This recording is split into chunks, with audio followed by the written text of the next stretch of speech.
고난과 수고가 없이는 하나님이 우리를 위해서 준비하신 영광이 뭔지는 우리가 좀 이따 살펴볼 건데, 가장 큰 우리의 축복이죠. 하나님 주시는 그 영광은 우리가 누릴 수 없다.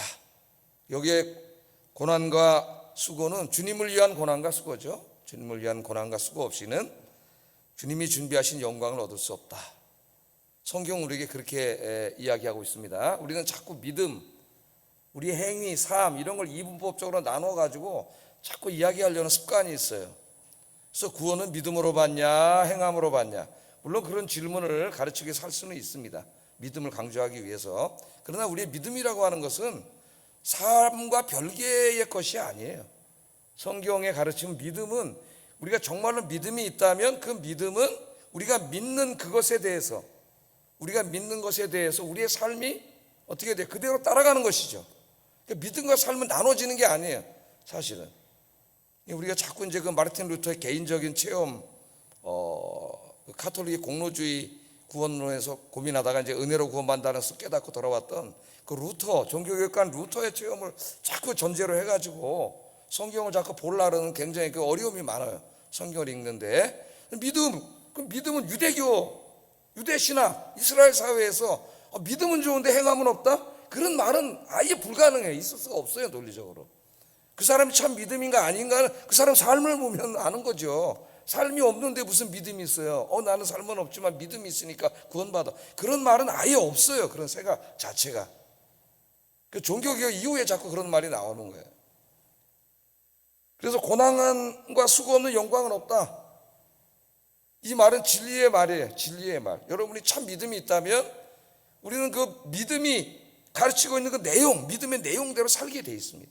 정말 믿는다면. 믿지 않으면 그렇게 살 리가 없겠죠. 그래서 오늘 한번 좀 이 말씀을 생각해 보겠어요. 오늘 본문은 예수님께서 베드로와 야고보와 요한과 함께 기도하기 위하여 어떤 산에 올라갔을 때 있었던 일입니다. 어떤 산인지는 정확하게 모르지만은 산에 올라갔을 때 일이에요. 1절 한번 읽어보겠습니다. 시작.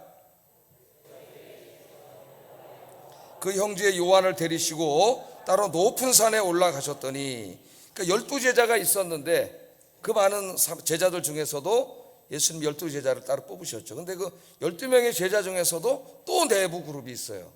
정말 중요한 일을 할 때 하나님 또 불러가는, 예수님이 부르셨던 사람이 있는데 그게 누굽니까? 항상 베드로, 야고보, 요한. 야고보와 요한 형제죠.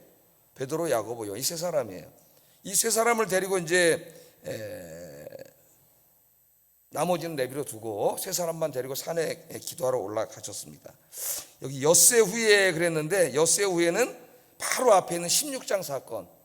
16장 사건이 뭐예요? 좀 이따 우리가 자세하게 살펴볼 거예요. 베드로가 주는 그리스도시요 살아계신 하나님의 아들입니다 고백했던 그 가이사랴 빌립보 지방에서 있었던 그 사건이 있은 후 엿새 후에 그 말입니다. 그 내용은 좀 이따 살펴보겠어요.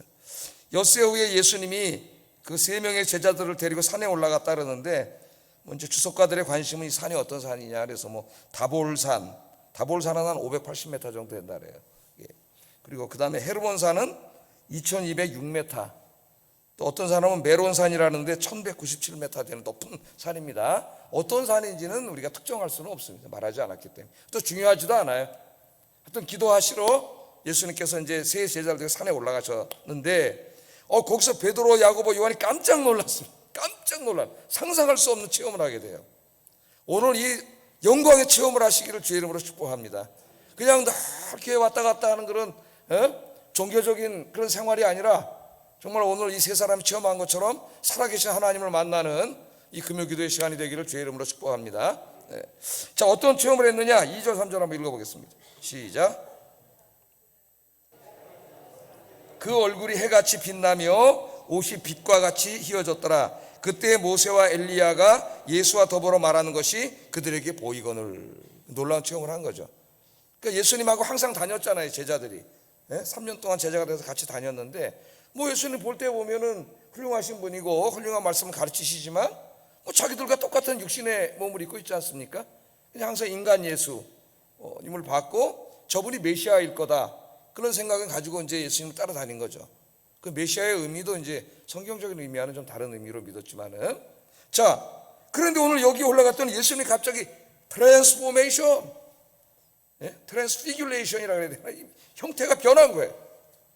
몸이 싹 변했는데 이 몸이 아닌 거죠. 항상 자기들은 눈으로 그 예수님밖에 못 봤어요. 우리가 매일 교회 와서 그냥 예배드리고 목사님 설교하고 그냥 앞에 여기 스크린이 있고 그냥 뭐 또 왔다 가고 뭐 그냥 그 정도만 보고 왔다 갔다 하는 거랑 똑같은 거죠. 근데 어느 날 진짜 살아계신 하나님을 만나는 거예요. 예수님이 갑자기 변화되시는데 어떻게 되셨어요? 여러분 성경 한번 보세요. 얼굴이 해같이 빛났다. 해를 본 적 있습니까? 해를 못 보잖아요. 태양이 하도 빛나가지고 얼굴이 해같이 빛났고, 옷은 어떻게 했어요? 옷이 햇빛과 같이 아주 햇빛에 비춰가지고 옷이 그냥 순백이에요.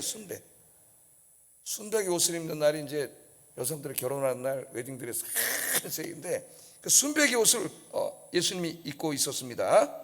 마가복음 병행 구절에 보면은 마가는 이 옷에 대해서 좀 더 자세하게 설명을 했어요. 마가복음 9장 3절 한번 읽어봅니다. 시작.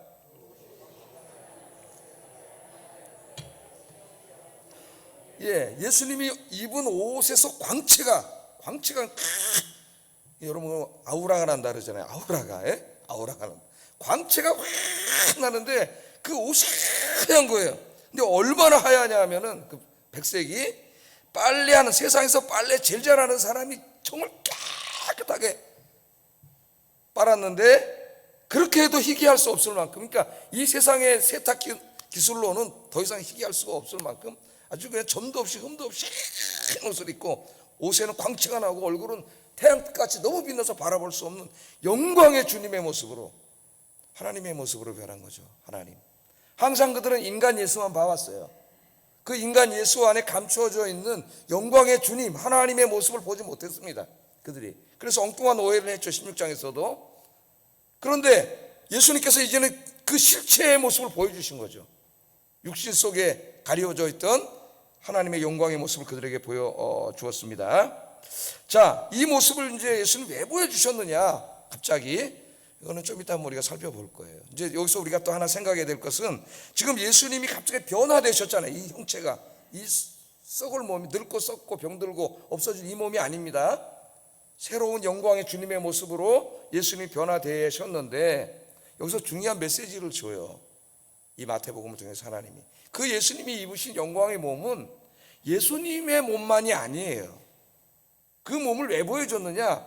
그 영광의 모습은 앞으로 예수 그리스도를 믿고 오늘 제가 설교에 정한 것처럼 주님을 위한 고난과 수고의 삶을 살았던 그 모든 사람들이 미래에 얻게 될 영광의 몸이에요. 영광의 몸, 부활의 몸이라 그러죠. 부활의 몸.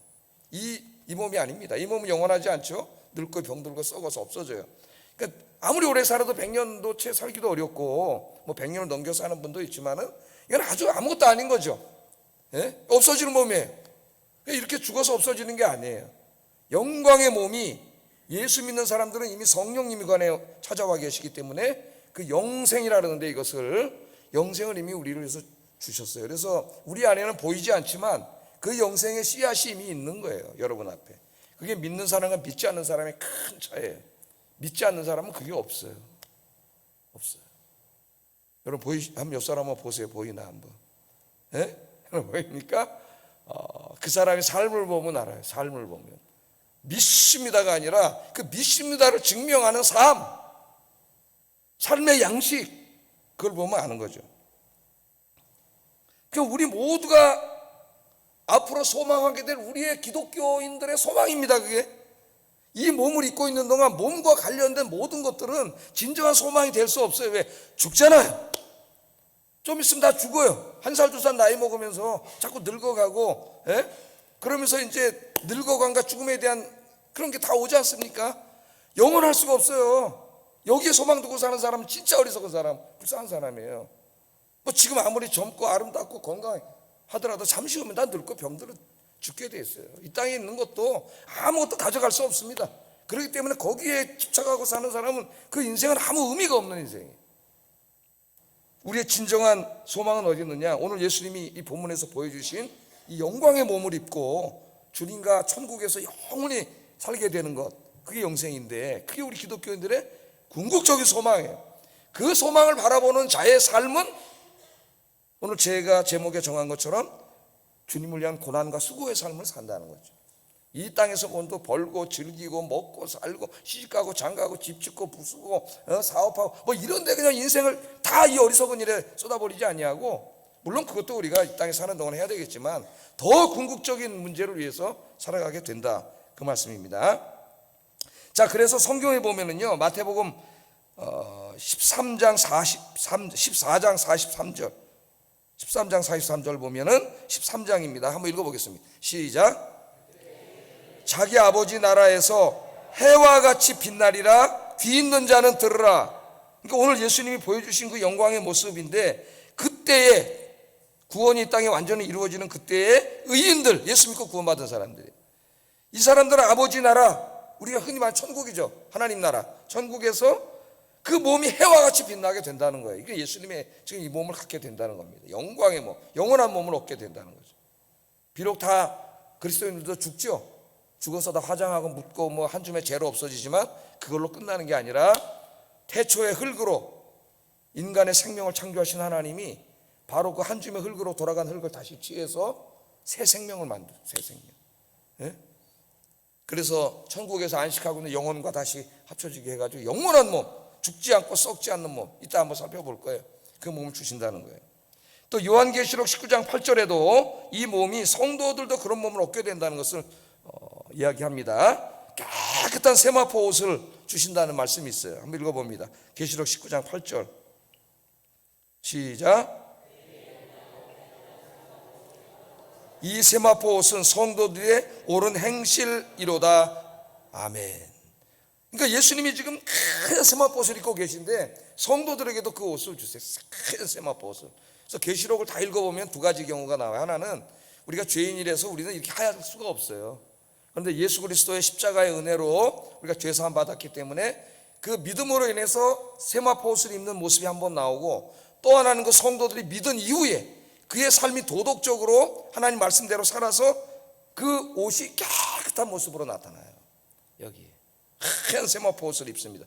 그러니까 지금 여기서 뭘 말해요? 예수님의 지금 이 영광의 모습, 얼굴은 해같이 빛나고 옷은 깨끗한 세마포 옷을 입은 모습은 결국 우리 성도들이 소망이에요. 우리도 그렇게 되는 거예요. 자, 예수 믿고 구원받은 사람들은 모두가 예수님이 재림하시는 날 부활하여 예수님의 영광의 몸을 입게 됩니다. 오늘 이 몸을 입게 돼요. 지금 이제 늙어가고 그러고 있잖아요. 머리털 다 휘고 막 그렇게 있지 않습니까? 어제 제가 이렇게 오랜만에 고등학교 다닐 때 같이 신앙생활 했던 친구들을 만나서 이렇게 들어가 봤더니 제가 농담으로 야, 여기는 할아버지들이 이렇게 와 있네 그랬는데, 그때 모습은 그 고등학교 때 뭐 대학교 1학년 2학년 때 그 모습이 머릿속에 있는데 다 머리가 빠지고 희고 다 그렇게 되는 거죠, 우리 인간은. 자, 그런데 이 몸을 통하여 이제 다시는 늙지 않고 병들지 않는, 죽지 않는 영원한 몸을 주신다는 거예요. 우리 고린도전서 15장 42절 44절 읽어보겠습니다. 시작. 썩지 아니할 것으로, 자 보세요, 썩을 것, 이거죠. 이 몸 썩을 것으로 심고는 무덤에 들어간다는 거예요. 그 다음에 뭘로 어떻게 돼요? 썩지 아니할 것으로 다시 살아난다 그러잖아요. 부활을 말하는 거예요. 욕된 것으로 심고, 욕된 것은 이 몸입니다. 영광스러운 몸으로 다시 살아나며, 악한 것으로 심고 강한 것으로, 약한 것으로 심고, 약한 거죠. 강한 것으로 다시 살아나. 육의 몸으로 심고 신령한 몸, 이 신령한 몸이 지금 이 몸이에요. 신령한 몸으로 다시 살아나나니 육의 몸이 있은즉 또 영의 몸도 있느니라. 여러분이 육의 몸을 거울을 통해서 보시잖아요. 이 육의 몸이 있다는 것, 이 몸만 있는 게 아니라, 이걸로 끝이 아니라 뭐가 있어요? 지금 예수님 숨겨져 있다 보여주신 영적인 몸이 있다는 거예요. 영적인 몸, 영생의 몸, 주님이 준비하신 몸, 하나님이 하늘에 간직해 두셨다 그랬어요. 바울이. 소망이 되십니까? 이제 죽음 두려워하지 마시고 부활과 영생의 소망 갖고 사시기를 주의 이름으로 축복합니다. 이것이 기독교의 소망이에요. 소망. 지금 그래서 이 소망을 보여주셨는데, 그 소망을 바라보고 그 소망을 소망하는 자는 이제는 다시는 옛사람처럼 살지 않는다는 거예요. 삶의 목적이. 근데 그 소망을 갖지 못한 사람은 그냥 교회만 왔다 갔다 하지 삶은 저 세상 사람하고 똑같은 거예요. 그 소망이 없으니까. 영생과 천국에 대해서 소망이 없으니까 그냥 이게 단지 알고 교회는 다니지만 그냥 이렇게 살다가 매일 불안하고 두렵고 죽음을 무서워하고 그러다가 그냥 가는 거예요. 그래서 오늘 예수님이 제자들에게 그렇게 하지 말라고 오늘 이 모습을 보여준 겁니다. 누가복음 9장 30, 이제 여기 보면 옆에 누가 있어요? 엘리야와 모세가 함께 내려와 있죠. 엘리야와 모세는 이미 죽은 사람이잖아요. 예? 저기서 지금 안식하고 있는 사람이에요, 낙원에서. 그런데 주님이 모습이 변할 때 하나님이 잠깐 출장을 보내셔가지고 내려와서 예수님이 양편에 이렇게 있죠. 그러면서 누가복음 9장 31절에 보면은 영광 중에 나타나사 장차 예수께서 예루살렘에서 별세하실 것을 말하고 있었다 그랬어요. 예? 오늘 본문에 안 나오지만 모세와 엘리야가 내려와서 예수님과 함께 이야기를 하고 있는데 예수님 조금 있으면 어떻게 십자가에서 죽으시잖아요. 왜 죽으셔요? 힘이 없어서 죽으시나요? 그분이 하나님이신데 우리의 죄를 용서하시기 위해서 대신 우리의 죄를 대신 짊어지시고 우리가 받을 형벌을 대신 받고 하나님이신 그분이 죽으시는 하나님의 사랑이죠. 그 구원 계획에 대해서 이야기하고 있었다 그래요. 오늘 성경 말씀에 보면은 그렇게 이야기하고 있습니다. 자, 왜 예수님께서 이 시점에서 제자들에게 영광의 모습을 보여주셔야 했을까? 제가 좀 설교하면서 조금씩 계속 말씀드렸어요. 마태복음의 이 문학적인 구조를 보면 금방 드러납니다. 복음서의 구조를. 그러니까 성경을 읽을 때는 그 구절만이 중요한 게 아니라 앞뒤 문맥이 굉장히 다 중요해요. 컨텍스트가 문맥 속에서 성경을 읽는 버릇을 길러야 돼요. 자, 그 마태복음 아까 그 뭐라 그랬어요? 엿새 후에라 그랬죠? 엿새 후에. 엿새 후가 뭐라 그랬어요? 16장 사건이 있은지 엿새 후에. 그 16장 어떤 사건이 있었어요? 예수님이 물어보죠. 가이사랴 빌립보에서 제자들에게. 예? 세상 사람들이 날 누구라 하더냐 하니까 뭐 엘리야라 합니다, 뭐 에레미야라 합니다. 뭐 지금도 예수님 누구냐 그러면 뭐 4대 성인 중에 하나입니다. 뭐 유대인의 뭐 훌륭한 선지자입니다. 뭐 랍비입니다. 견유 철학자입니다. 지금도 하여튼 예수님에 대한 자기 수도 없이 쏟아져 나오고 논문이 수도 없이 나와요. 서양에서 예수님이 누구인가 엄청나게 공부한 사람들이 예수님에 대해서 이야기를 해요. 책으로 막 이렇게 두꺼운 얘기하는데 상당수가 예수님이 하나님의 아들인 줄은 몰라. 알지는 못해요. 엉뚱한 소리 나오고 있어요. 그런 책들을 다 보면은 그 은혜는 하나님이 주시는 거예요. 인간의 지혜와 지식으로는 알 수 없어요. 그것은 하나님이 알게 해주시는 거예요. 하나님이. 할렐루야. 그래서 제가 공부하다 미국에서 감사한 거 아닙니까? 야, 나는 저 사람들에 비하면 머리도 굉장히 나쁘고 그런데 하나님이 이걸 깨닫게 하시는구나. 감사했어요. 자, 엿새 후에 자, 누구라 하더냐 뭐 얘기하다가 그러니까 자꾸 남들이 하는 얘기하니까 예수님이 그럼 너희도 날 누구라고 생각하느냐? 여러분들 예수님 누구라고 생각하세요? 그랬더니 베드로가 주님은 그리스도시요 살아계신 하나님의 아들이십니다. 그러니까 그리스도라는 말은 지난번에 이 부분은 우리 손 목사님이 이제 설교를 잘 하셨는데 그리스도는 이제 헬라어고 히브리 말로 하면 메시아예요. 메시아. 그래서 그리스도는 그냥 헬라 말을 음력해 놓은 것이기 때문에 사실은 정확하게 우리 의미를 주려면 주는 메시아입니다 이렇게 번역을 해야 돼요. 그래야 우리 머리에 쏙 들어와요. 주님은 메시아 하나님의 아들입니다 그렇게 고백을 했더니 예수님 칭찬을 해주시고 이 순진한 고백이 있는 곳에 교회를 세우고 이제 영원히 이 복음을 전하게 하시겠다고 예수님이 그렇게 말씀을 하셨는데 그러면서 그 고백이 있은 이후에 바로 예수님이 뭐를 말씀했어요? 마태복음 16장 24절 25절 한번 찾아보세요. 제가 안 써왔나? 안 써온 것 같아요. 마태복음 바로 넘겨서 16장 24절 25절 한번 읽어보겠습니다. 시작.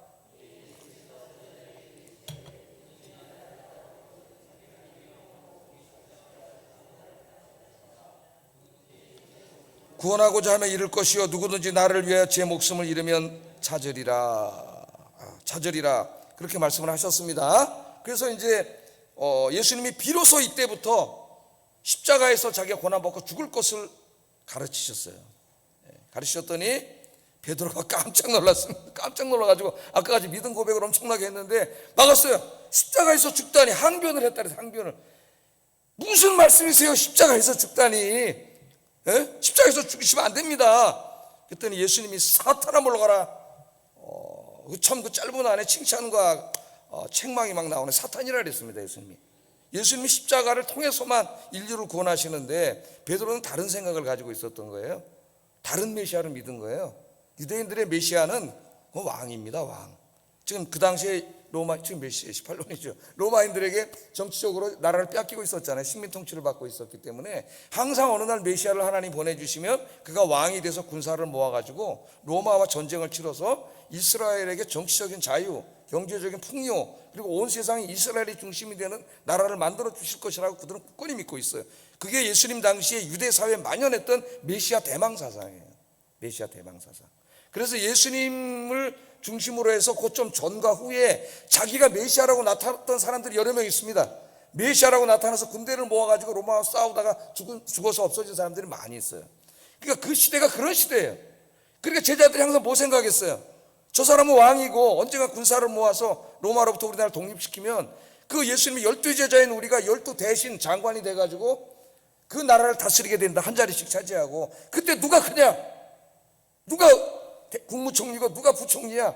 이래가지고 싸운 거 아닙니까? 엄마까지 동원돼가지고 우리 아들을 총리시켜주세요 그래가지고 완전히 복음을 잘못 이해한 거예요. 오늘 우리 한국 교회 교인들이 교회 와서 하나님을 믿는 게 아니라 어떤 사람 무슨 정치가 더 중요한 사람 너무 많아. 하지 마세요 여러분. 그 사탄의 짓이에요. 하나님 믿으러 왔지 우리가 무슨 교회 와서 정치로 인간의 문제가 해결됩니까 여러분? 그런 어리석은 생각들을 가지고 있어요. 이게 똑같은 거예요. 베드로랑 함께. 그러려면은 예수님이 건강하게 사셔가지고 군대를 모아서 전쟁을 해야 되는데 예수님이 그런 메시아가 아니에요. 예수님이 유대인을 어떤 로마로부터 독립시키는 정치적인 메사야가 아니에요.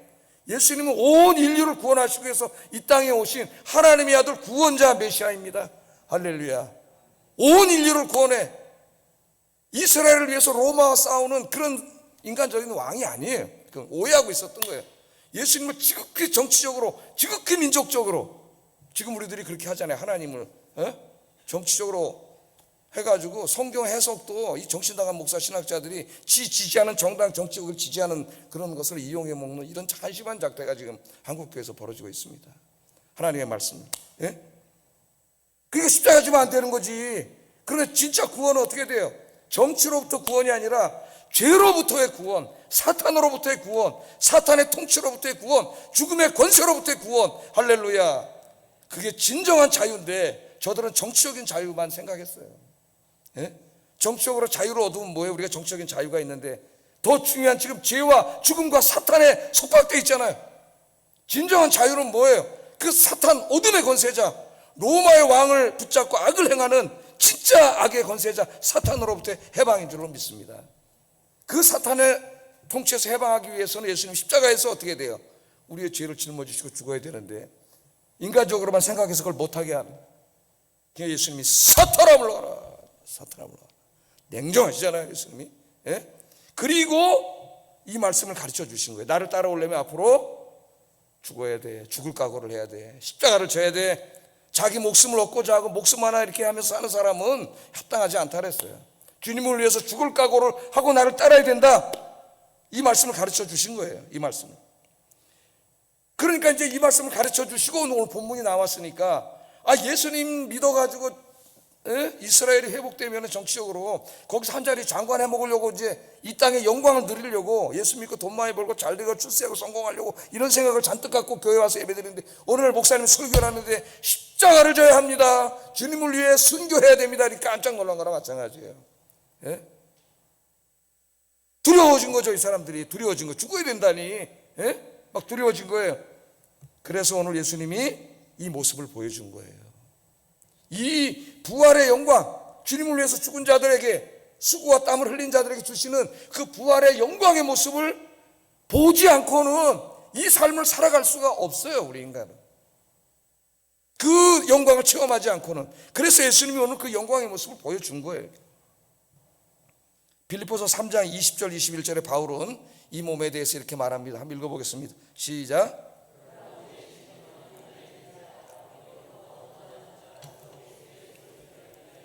그런 만물을 자기에게 복종하게 하실 수 있는 자의 역사로 우리의 낮은 몸을 자기의 영광의 몸의 형체와 같이 변하게 하시리라. 아멘. 우리의 시민권은 어디 있어요? 이 땅에 있지 않습니다. 여러분, 인간의 나라, 이번 이제 주일날 제가 설교를 하려고 하는데 호국의 달을 맞이해서 우리는 이 땅의 나라의 대한민국의 시민이면서도 동시에 하나님 나라의 시민이죠. 이 땅에는 100개가 넘는 엄청 한 200개 정도의 나라가 존재하고 있지만은 그 모든 나라는 잠깐이고 원래 나라 하나밖에 없어요. 하나님의 나라. 주님이 오시는 재림하시는 날 하나님의 나라가 다 되는데 그동안에 일시적으로 이제 인간의 나라가 있는 거예요. 그래서 그 인간의 나라에 각자가 살고 있잖아요. 자기 민족이 국가가 있고 그 가운데 우리 그리스도인이 어떻게 살아야 되는가, 제가 거기에 대해서 한번 이제 주일날 설교를 하려고 합니다.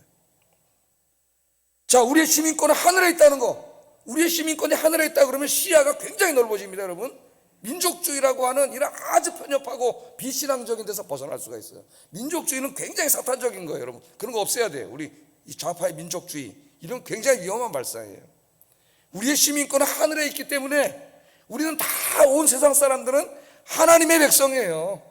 예? 우리는 민족주의가 아니라 기독교는 사회동포주의, 사회동포주의. 온 세상 사람들이 다 하나님의 자녀예요. 한 형제요, 자매요, 가족이요. 그래서 아직 하나님 모르는 그분들을 불쌍히 여기고 우리가 가서 선교도 하고 복음도 전하고 그래야 되는 거죠, 이 사역을.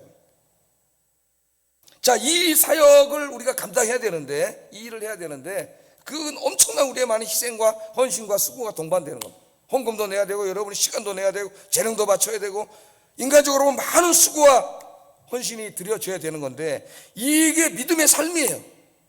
세상에 나가서 세상 즐기면서 살다가 그냥 예배 한 번 드리고 또 세상 즐기면서 살다가 그게 믿음의 삶이 아니라 이 길을 걸어가야 돼. 이 십자가의 길을, 주님을 위한, 하나님 나라를 위한 이 고난의 길을 걸어가야 되는데 이 믿음의 삶을 살기 위해서는 이 믿음이 확고해야 돼요. 그 믿음을 보여준 거예요, 우리 예수님 미리. 그리고 우리에게도 성경에 기록하심으로 보여주신 거예요. 천국에서 얻게 될 천국과 영생에 대한 이 확고한 믿음과 신앙을 체험하지 않으면 이 길을 걸어갈 수 없음. 그래서 요한계시록도 준 겁니다, 우리에게. 천국의 모습을 미리 보여주심으로 우리 안에 세상에 대한 이미지를 지워버리고 하나님 나라 천국의 이미지를 우리 가운데 가득 채운 사람만이 믿음의 길을 걸어갈 수가 있어요, 세상을 이기면서. 그래서 오늘 이 말씀을 우리에게, 이 모습을 주님께서 우리에게 보여주셨습니다. 그러면 우리도 이 영광의 주님을 체험을 해야 되는데, 여러분 주님이 지금 또 천국에 계시다 내려오셔가지고 여러분에게 영광의 모습을 보여주고 그러지는 않잖아요. 그럼 어떻게 이 영광의 이 모습을 우리가 체험할 수 있는가? 어떻게 이 하늘의 영광을 체험하게 되는가? 예배를 통해서 하나님 체험해 주시는 겁니다. 이렇게 우리가 함께 모여서 기도하고 예배하는 공예배와 또 여러분이 개인이 집에서 기도하고 성경을 읽는 개인의 경건 예배를 통해서 그때 여러분은 이 영광의 주님을 체험하게 되는 거예요. 오늘도 예배에 오셔서 이 말씀을 들으면서 이 말씀을 아멘으로 화답하면서 오늘 여러분 마음속에 뭐가 체험돼요? 이 영광에 대한 소망을 갖게 되잖아요. 소망. 이게 소망이 아니고 영원히 하나님이, 영원이잖아요. 영원. 이건 잠깐이고 영원한 축복을 주시는데 거기에 대한 소망을 가질 때만 내가 이렇게 살면 안 되지, 이 쓸데없는 것을 위해서 살면 안 되지, 삶의 방향을 바꿀 수 있다는 거예요. 그래서 우리 주님이 여기에 보여주는 거예요. 여러분 오늘도 이제 설교 말씀 듣고 기도하고 찬송하고 예배드리고 하는 이 시간마다 이곳에 임재해 계신 성령님이 임재해 계시잖아요. 임재해 계신 하나님을 만나고 그 영광 안에 들어가고 그 영광의 주님을 체험하는 복된 시간이 되기를 주의 이름으로 축복합니다. 그러면 여러분이 오늘 여기 나갈 때는 확 바뀔 거예요. 인생에 대해서 다시 생각할 거예요. 행복해질 거예요. 인생을 새롭게 계획할 거예요. 그게 그리스도인이에요. 그리스도인. 자, 베드로가 이제 이걸 다 보고 난 다음에 이 영광을 받지 않습니까? 천국의 영광을 봤어요. 그때 베드로가 또 엉뚱한 생각을 하게 됐어요. 세상에 내려가지 말고 여기서 그냥 이대로 살았으면 좋겠다. 그래서 4절에 한번 읽어보겠습니다. 시작.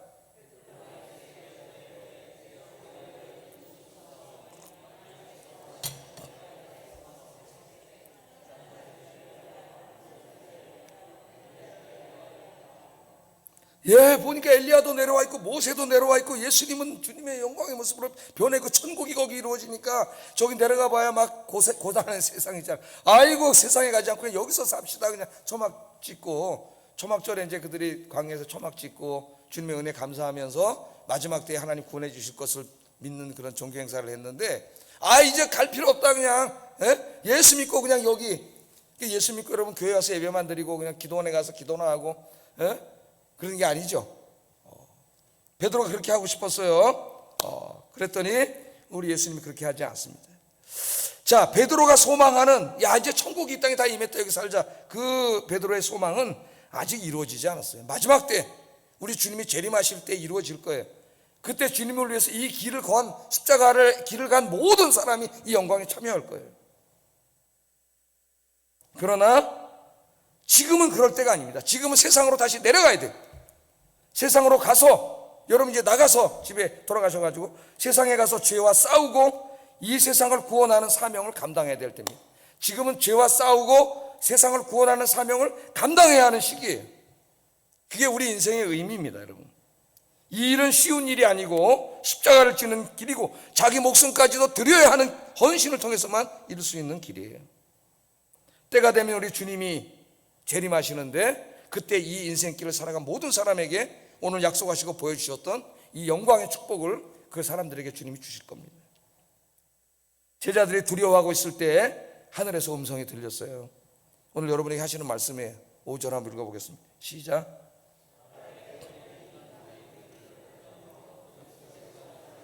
이는 내 사랑하는 아들이요 내 기뻐하는 자니 너희는 그의 말을 들으라 하시니라. 하나님이 다시 이는 내 사랑하는 아들이요 내 기뻐하는 자니, 이제부터는 너희가 너희 맛대로 살지 말고 그분의 말을 들으라. 그 예수님의 말을 들으라 그랬죠? 그 예수님의 말이 뭐예요? 아까 우리 읽었던 말씀이잖아요. 다시 한번 마태복음 16장 24절 27절 열어보세요. 성경을 열고 마태복음 16장 24절 27절 한번 읽어보겠습니다. 시작. 제자들에게 이르시되 누구든지 나를 따라오려거든 자기를 부인하고 자기 십자가를 지고 나를 따를 것이니라. 누구든지 제 목숨을 구원하고자 하면 잃을 것이요 누구든지 나를 위하여 제 목숨을 잃으면 찾으리라. 사람이 만일 온 천하를 얻고도 제 목숨을 잃으면 무엇이 유익하리요? 사람이 무엇을 주고 제 목숨과 바꾸겠느냐? 인자가 아버지의 영광으로 그 천사들과 함께 오리니 그때 각 사람이 행한 대로 갚으리라. 여러분이 지금 어떻게 살고 있는가는 마지막 때 주님이 오실 때 주님 앞에 상을 받느냐 못 받느냐 거기 이미 결정이 된 거예요. 갑자기 거기 가서 받는 게 아니에요. 오늘 하루하루가 그렇게 되는 거예요. 예수님의 말을 들으라 그랬잖아요. 하나님이. 그 말이 뭐예요? 나를 따르려면 십자가를 지라는 거 아닙니까? 사명이 십자가잖아. 네? 주님을 위해서 순교의 각오로 이 교회와 복음을 전하고 교회를 섬기고 주님을 위해 일하는 이 일에 인생을 쏟아 부으라고 조금 전에 말한 예수님의 말씀을 듣고 순종하라는 겁니다. 그러면 하나님이 지금 네가 본 저 영광에 너도 참여하게 해주신다. 저 복을 누리게 해주신다는 거예요. 그래서 이제 마지막으로 성경 하나 읽고 기도하겠습니다. 로마서 8장 16절 18절 한번 읽어봅니다. 시작.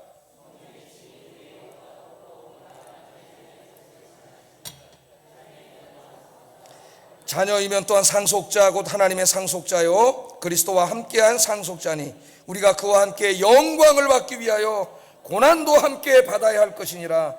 생각하건대 현재의 고난은 장차 우리에게 나타날 영광과 비교할 수 없도다. 성경에서 말하는 영광은 무슨 이렇게 영광스러운 그런 말이 아니에요. 이 의미를 잘 모르는 사람이 너무 많아요. 그 영광은 지금 예수님이 보여준 바로 이 모습이에요. 죽지 않고 썩지 않고 영원한 그 몸, 영광의 몸을 말하는 거예요. 그 영광의 몸. 그 영광의 몸을 얻기 위해서는 지금 이 땅에서 뭘 받아야 된다 그래요? 고난을 받아야 된다 그러잖아요. 고난을.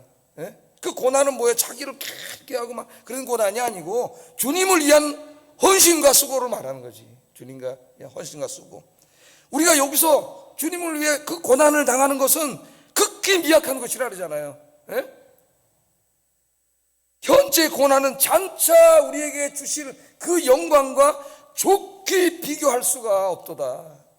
우리는 주님을 위해서 조금 수고하고 헌신하지만 주님이 우리를 위해서 그것에 대해서 보상해 줄 그것은 비교할 수 없다는 거예요. 오늘 영광의 길을 오늘부터 걸어가는 하루가 되기를 주의 이름으로 축복합니다. 우리 찬송 하나 부르고 기도하겠습니다. 주님이 우리를 위해서 준비하신 영광, 오늘 주님이 보여주신 그 영광, 그게 우리의 소망이에요. 여기다 소망 두지 마세요. 그게 우리 영원한 소망입니다. 그 소망을 생각하며 새같이 빛나니 감사하겠습니다.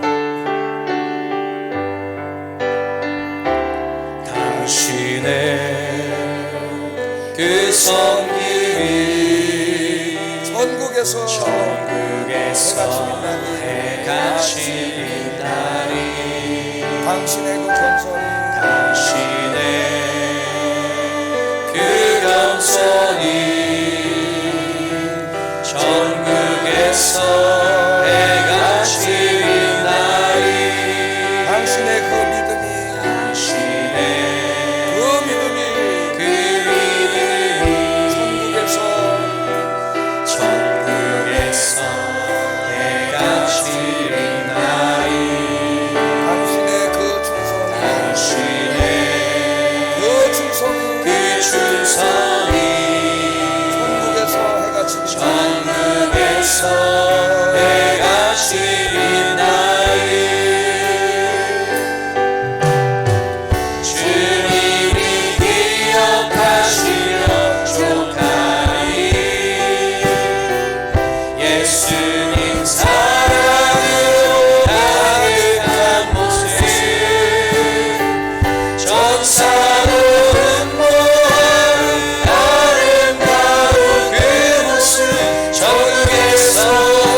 말씀을 생각하면서 기도하겠습니다. 오늘 주님이 보여주셨던 이 영광의 부활의 모습, 영원한 몸, 영생의 모습, 그 모습을 내 마음에 간직하게 하시고 그것이 나의 소망이 되게 하시고 나의 비전이 되게 하시고 그 영광을 바라보면서 오늘 주님이 나에게 맡기신 이 교회를 섬기는 일과 복음을 전하는 일에 나의 모든 것을 드려 헌신하게 하여 주시옵소서. 기도하겠습니다.